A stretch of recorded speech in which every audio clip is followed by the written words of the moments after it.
YouTube தனது உள்ளடக்க உருவாக்க கொள்கையை புதுப்பித்துள்ளது. இது வரும் ஜூலை 15ஆம் தேதி முதல் அமலுக்கு வரும் என்று தெரிவிக்கப்பட்டுள்ளது.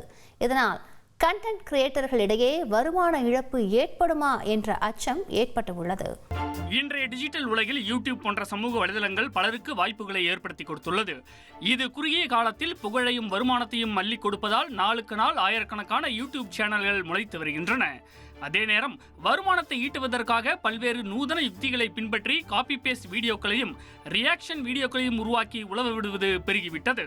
தவிர செயற்கை நுண்ணறிவு தொழில்நுட்ப சேவைகளை வழங்கும் இணையதளங்கள் மூலம் எந்த ஒரு சிரமமும் இன்றி சில நிமிடங்களிலேயே வீடியோக்களை உருவாக்கியும் பலர் பதிவிடுகின்றனர்.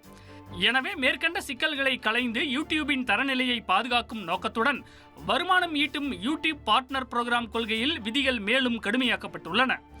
பொதுவாக யூடியூப் சேனல்கள் வருமானம் ஈட்டுவதற்கு தகுதியாக 1000 சப்ஸ்கிரைபர்ஸ், ஓராண்டில் 4000 மணி நேரம் வாட்ச் ஹவர்ஸ் அல்லது 3 மாதத்தில் 1 கோடி ஷார்ட்ஸ் வீடியோ பார்வைகளை பெற வேண்டும் என்ற விதி வழக்கத்தில் உள்ளது.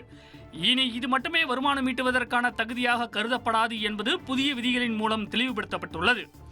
இதேபோல் ஒருவர் போட்ட வீடியோவுக்கு ரியாக்ஷன் வீடியோவை உருவாக்கும் போதும் அதில் கிரியேட்டரின் முயற்சியும் பங்கும் அதிகம் இருக்க வேண்டும் என்று சுட்டிக்காட்டப்பட்டுள்ளது. மீண்டும் மீண்டும் பதிவேற்றம் செய்யப்படும் வீடியோக்கள் பார்வையில் பெறுவதை தாண்டி பொழுதுபோக்கு அல்லது கல்வி சார்ந்ததாக இருந்தால் மட்டுமே வருமானம் கிடைக்குமாம். பல வீடியோக்களில் இருந்து தொகுக்கப்படும் காம்பிலேஷன் வீடியோக்கள், ஏஐ தொடர்பான வீடியோக்கள் உருவாக்கினால் அதில் கிரியேட்டரின் பங்கும் அதிகம் இருக்க வேண்டும். உதாரணமாக ஏஐ பற்றிய வீடியோவை உருவாக்கும் போது வீடியோவில் ஒரு சில ஏஐ புகைப்படம் அல்லது வீடியோவை குறைவான அளவு பயன்படுத்துவது அனுமதிக்கப்படுகிறது. மாறாக முழுக்கவே ஏஐ முறையில் வீடியோவை உருவாக்கினால் அதற்கு வருமானம் கிடைக்காது என்று கூறப்படுகிறது.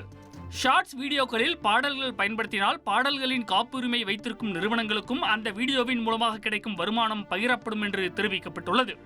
ஒன்றை போலவே மற்றொன்றை உருவாக்கும் வீடியோக்கள், தரம் குறைந்த வீடியோக்களுக்கு பணம் வழங்கப்படாது என்று அறிவிக்கப்பட்டுள்ளது. ஒட்டுமொத்தத்தில் யூடியூபில் கிரியேட்டர்கள் தங்களது சொந்த முயற்சியில் உருவாக்கும் வீடியோக்கள் மட்டுமே ப்ரமோட் செய்யப்படும் என்பதை புதிய கட்டுப்பாடுகள் நோக்கமாக கொண்டுள்ளது.